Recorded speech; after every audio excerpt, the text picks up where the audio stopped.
మన రాజానగరం నియోజకవర్గంలో గత 6 మాసాల కిందట ఇక్కడ దేవంచెరు గ్రామంలో ఒక బుడగ జంగాలకి కుటుంబానికి చెందినటువంటి ఒక బాబు ప్రమాదవశాత్తు బహిర్భూమికి వెళ్ళి ఒక కాలువలో పడిపోయి చనిపోవడం జరిగింది.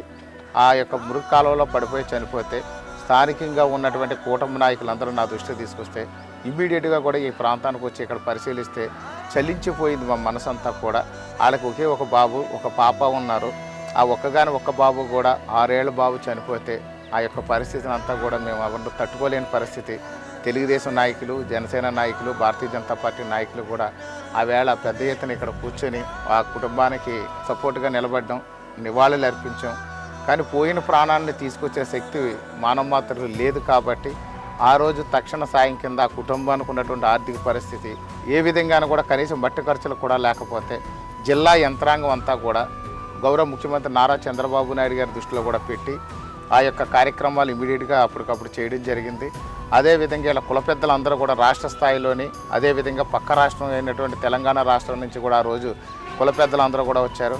అందరూ సామరస్యంగా కూర్చొని ఈ యొక్క జరిగినటువంటి ఏదైతే ఇక్కడ అన్యాయం ఉందో అన్యాయానికి పోయిన ప్రాణం తీసుకురాలేం కానీ న్యాయంగా మాత్రం ప్రభుత్వం తరఫు నుంచి సపోర్ట్ ఉంటుందనే విషయాన్ని వారికి తెలియజేయడం కూడా జరిగింది. అప్పుడు తక్షణ సాయం కింద మా కుటుంబం నుంచి బత్తుల వెంకటలక్ష్మి గారి చేతుల మీదుగా ₹1,00,000 ఆ కుటుంబానికి ఆర్థిక సాయం ఆ రోజు చేసాం. అదేవిధంగా కలెక్టర్ గారు మొత్తం అంతా కూడా ప్రాసెస్ చేసి ₹2,00,000 కూడా ఆ కుటుంబానికి ఆ రోజు అందజేయడం కూడా జరిగింది.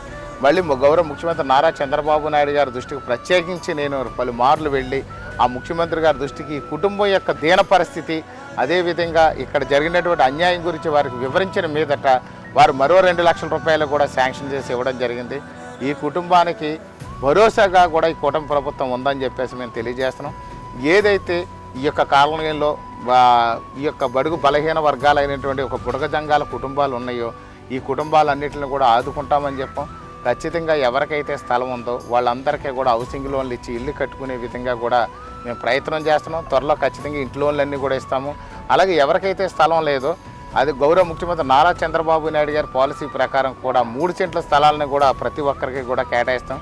వీళ్ళ క్యాస్ట్ సర్టిఫికేట్ విషయంలో కూడా కొన్ని చిన్న ఇబ్బందులు ఉన్నాయి. ఆ క్యాస్ట్ సర్టిఫికేట్లు కూడా ఆల్రెడీ ముఖ్యమంత్రి గారి దృష్టిలో పెట్టాము. అది కూడా త్వరలో క్లియర్ చేస్తాం. ఎక్కడైనా రాజానగరం నియోజకవర్గంలో ఏ కష్టాల్లో ఎవరున్నా సరే ఆదుకోవడానికి సిద్ధంగా ఉన్నామని తెలియజేస్తూ చనిపోయిన బాబుకి ఘన నివాళులను అర్పిస్తూ ఈ కుటుంబానికి ఖచ్చితంగా కూటమి ప్రభుత్వం స్థానికంగా ఉన్నటువంటి జనసేన, తెలుగుదేశం, భారతీయ జనతా పార్టీ నాయకులందరూ తోడుగా ఉంటామని మరొకసారి తెలియజేసుకుంటూ ఈ యొక్క కుటుంబానికి ప్రత్యేకమైన ఒక పట్టా కూడా ఇచ్చి ఇల్లు కట్టే విధంగా కూడా ఇంటి లోన్ ఇచ్చే విధంగా కూడా ప్రభుత్వం చర్యలు తీసుకుంటాం. త్వరలో అది కూడా పూర్తి చేస్తామని ఈ సందర్భంగా తెలియజేస్తాం.